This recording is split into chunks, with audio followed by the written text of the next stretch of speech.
Hey again, welcome back to Let's Play Moonmist. So of course we haven't really done much, but for some reason this game records at a very high file count, well, megabyte count, or whatever you want to call it, file size. Anyway, we've got dressed, had a wash, and introduced ourselves to pretty much everyone in the household. And we're at dinner. I'm not sure if we're actually sitting yet, so you're now sitting at the chair. So we'll in this episode we'll just probably do what you need to do for dinner, and we'll ask the people at the table about a few things. So we'll ask Tamara about Jack, I guess. Oh, but I was so happy, Tamara gushes. This whole thing seemed like a fairy tale or paperback romances. But lately, she whispers, Jack seems cold towards me. Oh, so the plot thickens already. Wow. I asked Tamara about Deirdre. I can't actually remember how you spell Deirdre. Ask Tamara about the White Lady. Well, we're gonna hint. So there is a history book in the library, so we can head to go. Sorry, we can read that later.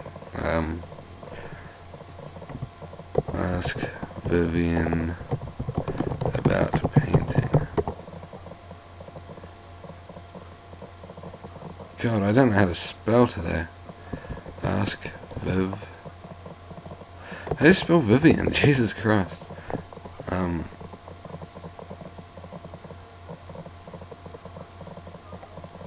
Look, guests.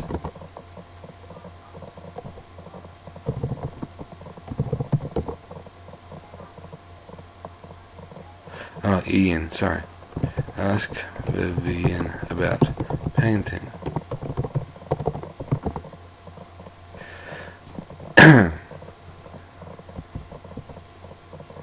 Ask Vivian about Jack.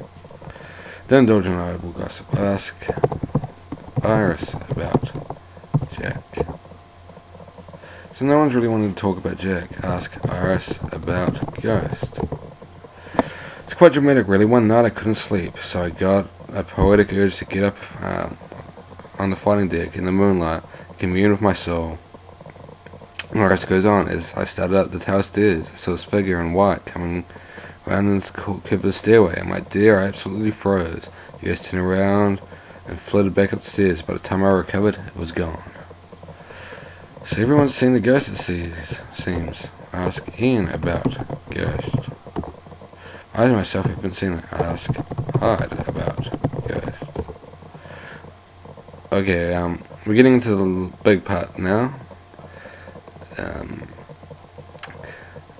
I came down last night to get a book that I left in the sitting room. I just turned around to go back upstairs when I saw the ghostly figure in the doorway. It fled as soon as I noticed it, in the direction of the tower. He goes on. I was stunned, I must admit, so I dare say it took me a moment to collect my wits and go after it.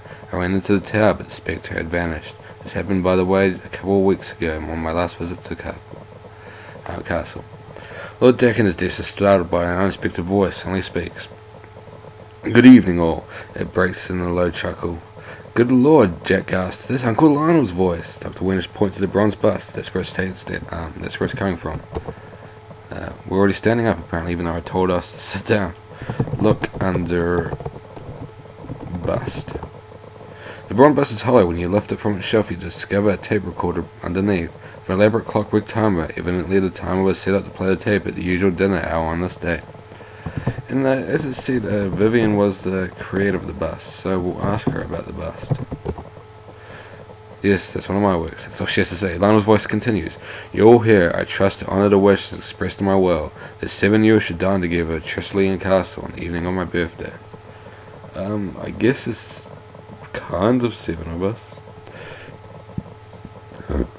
We'll ask Jack about Lionel, since we haven't really heard much about Lionel yet. Oops. God, my spelling's really off. He's a bit of a strange bird, was Lionel. Ask Vivian about Lionel. She seemed to know the family quite well. She might have something to say. No, well, she just asked about the things we were talking about the bus. Lionel's voice continues. As you know, I enjoyed venturing to remote corners of the world. And doubtless you've all heard about the loss of a valuable artifact which I brought back from one of my expeditions, have you not? The guests nod or mumble vaguely. They all glance towards Jack, asking for an official response. Ask Jack about artifact. Jack fidgets and replies, well, we've all heard of it. Certainly Uncle Lionel liked to drop teasing hints about how valuable it was, but he's frightfully secretive and never identified with it. He's probably playing the same silly game right now. Let's hear the whole old boy out. Let's see if Tamara knows anything about Lionel. Sorry, I never met the man. Lionel's voice goes on. Jack, I'm sure you're only too eager for me to shuffle off this mortal coil so we can inherit the family title and the estate. He should be particularly innocent in what I'm about to say. Once again, Lionel's voice chuckles slightly, then he continues. The truth is the artifact is not lost, but hidden. Although I'm not yet ready to reveal where it is, I suggest you look under the punch bowl. Under a punch bowl. If you didn't find the first clue underneath, so you take it and look at the clue. First clue shows a king of clubs in one corner with a picture of an African chief holding a war club. Another corner is a king of diamonds with a picture of a crowned vulture clutching a diamond. This is the other quest in the game, which is to find the secret treasure. Again, each 4 paths is a different treasure. In this path, it's apparently a war club. The first clue generally reveals what the treasure will be. In this case, well, pretty much every case, I believe I know where the treasure is. At least from my memory, I can think of at least where 3 of them are hidden. So when we get to the 4th one, it might be a bit more interesting. Because I know where this one is, I know where 2 of the other ones are off the top of my head. I don't know how fast I'll go looking for it, because I know exactly where it is, and I don't know if I should rush into it, but yeah, we'll see what happens. We'll carry on. First clue is merely to sharpen your wits. Now his voice goes on. Deirdre, my dear, your one goal in life, I believe, was to become Jack's wife. Heaven knows why. Not being Cupid, there is little I can do to help. Knowing the others, I suspect each one has private reasons for wanting my hidden treasure. So for your amusement, I've given a second clue, my dear friend, which may start you down the path of finding it. If another sardonic chuckle like the voice adds, perhaps Vivian, you'd like to share your clue with all the others here. What? We'll get the clue off Vivian. Ask Vivian for clue. A second. Look, second clue. Assuming you look at it, blah, blah, blah. Forbidden fruit is tempted in very large. Forbidden fruit tempted the very first lass. It was once in a garden, now in a glass. His voice finishes. So now, my friends, let the game begin. So I'm just going to double check how to spell Deirdre again, because it's a really, really weird spelling. Alright, oops. Ask Jack about Deirdre. Poor family life came to a sad ending. Doesn't appear there's much more to say. So we've got 2 clues. Put all in case. Alright. We've got everything in our case, so it just gives us a little bit more room to carry more stuff as it comes along. Anyway, dinner should be wrapping up soon, so we'll ask maybe the doctor about Deirdre. Poor thing, her life came to a sad ending, as did her grandfather, whom I treated at my clinic. Ask Iris about Deirdre. Many people are just saying the same thing. Ask Ian about Deirdre. Yep, nobody's really adding much. So we'll go south, and go south again. We're in the sitting room. Look table. Look room.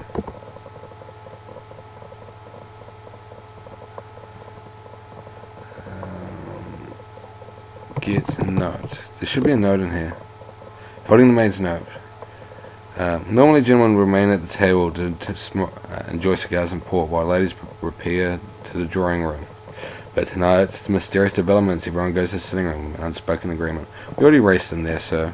Everyone's now in the sitting room with us. Read note. Maid's note. Oops, maid's. Read maid's note. It says, today while I was cleaning the room, a certain person who shall remain nameless. I was shocked to discover something dreadful.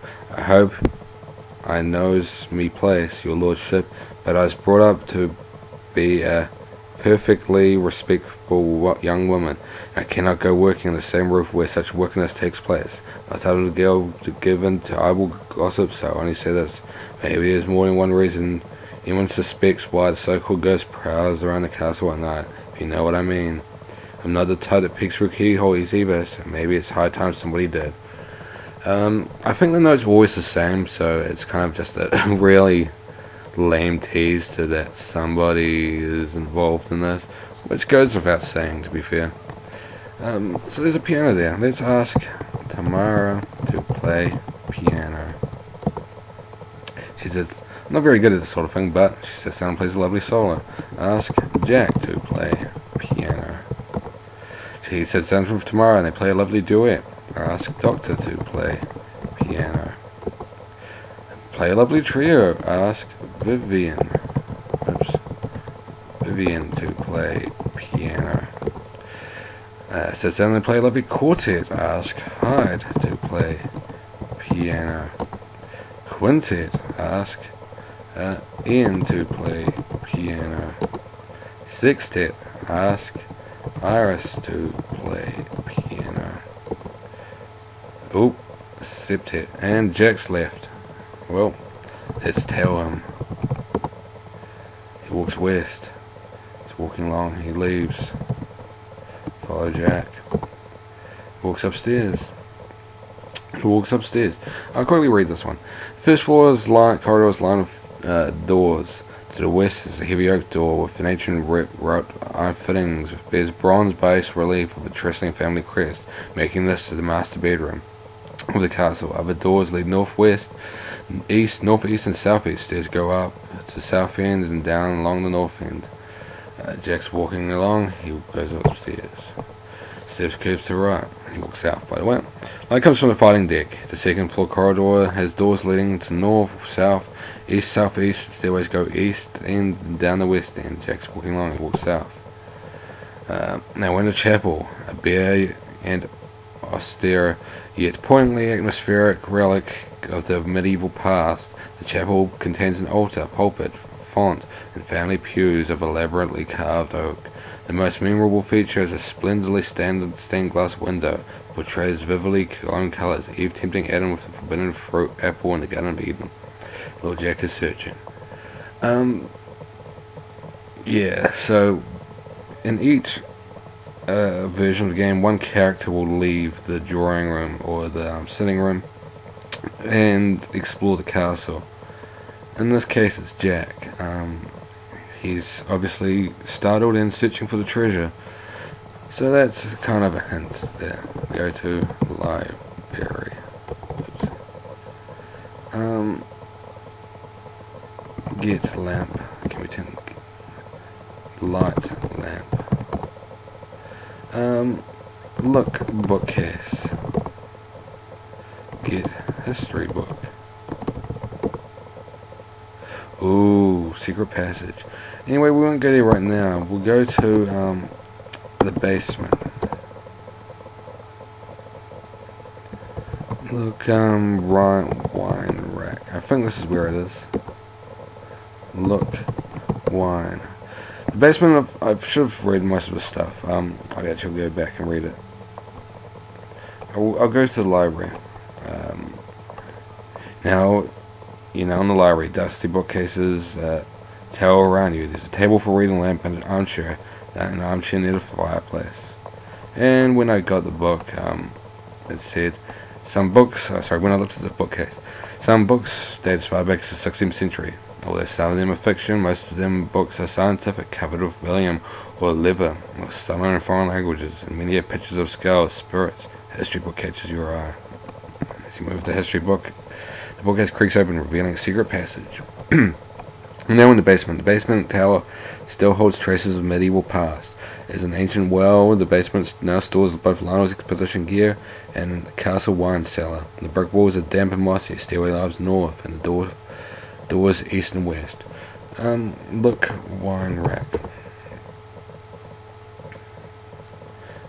Get wine. Look, bottle.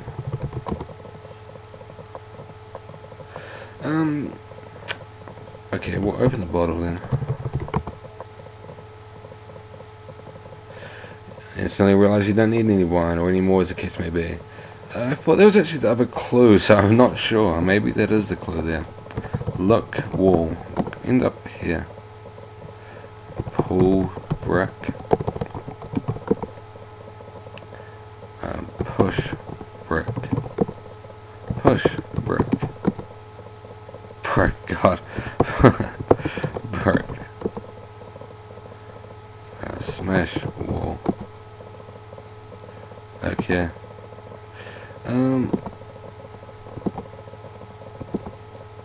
Open Iron Maiden. Enter Iron Maiden. In a secret tomb. You step in the bottom of Iron Maiden and it sinks downward into the secret tomb. You step out again. Lights cowering from the brass lantern. Light reveals an Iron Maiden in a stone coffin here. Open coffin. Look in the coffin. Too bad it's empty. Okay, enter Iron Maiden. As you step at the bottom, it rises to the dungeon. You step out again. You feel a cold shiver run down your back. Oops, we went the wrong way. Alright, we'll save here. There was, I'm pretty sure there was meant to be something here. Look, wall. Search, wall. Look. Alright, that'll do for now. I'm pretty sure there was meant to be something there. If it's not, it's actually probably in one of the other games. So, oh well, you know. It does get confusing at times when you've got to deal with several games at once. Anyway, we'll save Lord But. And that's all. We are running out of time. It's 9:30. So, we'll hopefully solve the mystery soon. Until then, bye-bye for now.